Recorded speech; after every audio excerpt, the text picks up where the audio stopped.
সংসার কর্ম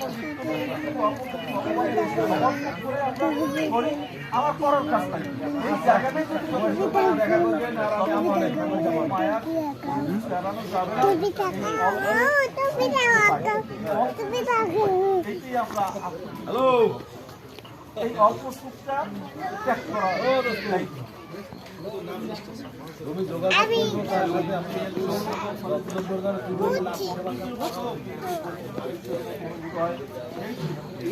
আমার মাথায় সবাই দুজন কথা বলছি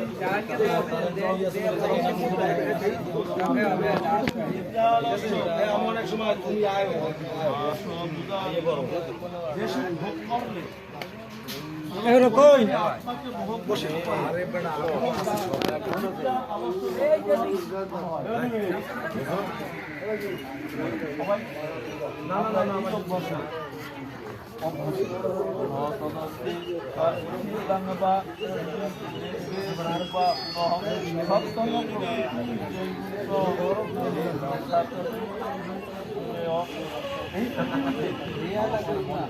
অথবা স্বর্গের দেবতাদের মধ্যে এমন কোনো প্রকৃতির অতি দেয়ারেই থাকে, দেবকুলেও কিন্তু সেইটা কিছু রয়েছে। ব্রাহ্মণ ক্ষত্রিয় ঈশান রুদ্রানঞ্চ পরন্তব কর্মাণি রবি ভক্তানি স্বভাব হে পরন্তপ, মানুষের স্বভাবজাত গুণ অনুসারে ব্রাহ্মণ ক্ষত্রিয় বৈশ্য এবং সূর্যের কর্মসমূহ বিভক্ত হয়েছে। তো ভগবান বললেন চাতুর্বর্ণময় আমি সূর্যের ঘরে ব্রাহ্মণ, কিন্তু আমরা এইটাকে ব্রাহ্মণের ছেলে ব্রাহ্মণ, সূর্যের ছেলে সূর্য, সূর্যের ছেলে যদি জ্ঞানীও হয় তারপরে সূর্য ছেলে এই জায়গায় আমরা থাকি, কিন্তু শাস্ত্রটা পড়ে। কিন্তু আমরা শাস্ত্র বিহিত যা করবো সেইটাই মানে আড়ম্বরে করি। ব্রাহ্মণের ছেলে সে সংস্কৃত মন্ত্র যদি উচ্চারণ করতে নাও পারে তার দ্বারা আমরা পূজা করি। এখানে একটা জায়গা আছে ভক্তির জায়গাটা, আমি যেহেতু পারি না তার জায়গা কিন্তু তা নইলে হয় নাকি।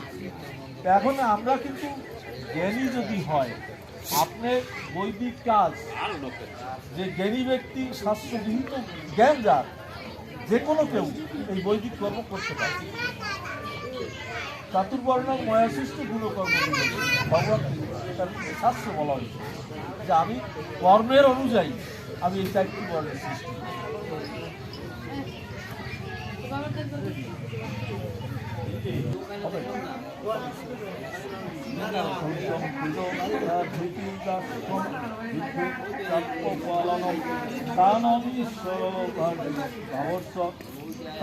কর্ম স্বভাবজম শৌর্য তেজ ধৈর্য দক্ষতা পলায়ন না করা, দান করা এবং প্রভুত্ব করার পবিত্রতা, এই সকল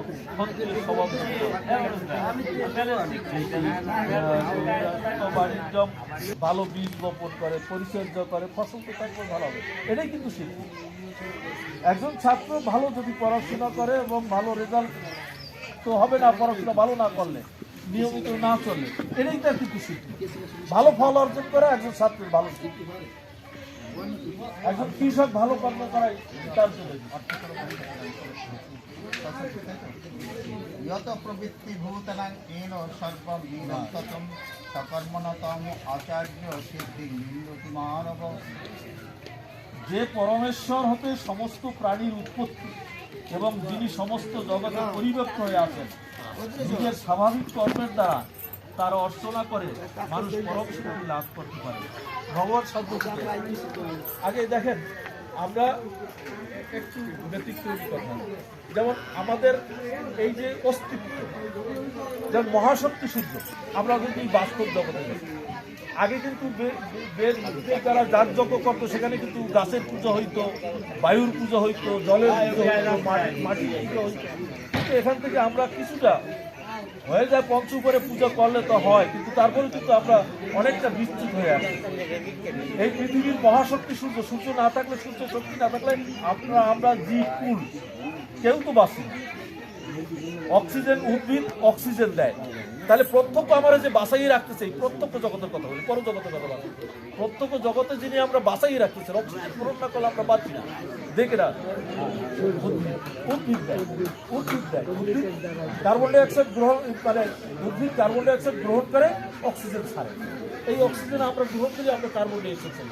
এখন তারও বাঁচার উপায় আছে, সে কার্বন ডাইঅক্সাইড গ্রহণ করে।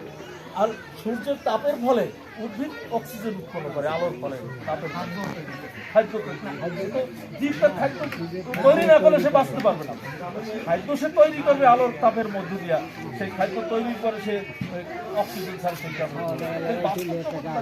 সূর্য আমরা পুজো করি, কিন্তু আমরা অহর্নিশি সূর্য পূজা করি, কিন্তু আমরা অনুভব করি না। এই বস্তু জগতের সমস্ত শক্তি আমরা অদৃশ্য ভগবানের পিছন দৌড়াই। বাস্তবিক পক্ষে এই জগতে আমি আসছি, তো এই পৃথিবীর আলো দেখতেছি, যদিও সৃষ্টিগত ভগবানের আশীর্বাদের মাধ্যমে আমার বাবা মার মাধ্যম তো লাগছে, মাধ্যম সাহায্য হয় না। কারণ ভগবান যদি বায়ু গর্ভে জন্মগ্রহণ করে থাকে, এই পৃথিবীর কোটি কোটি মানুষের একটা মাধ্যম সৃষ্টির একটা মাধ্যম। আমরা সৃষ্টির মাধ্যমে আমার সন্তান আছে, তাহলে সেই আমার দৃশ্যমান আমার এইখানে বাবা কি করো?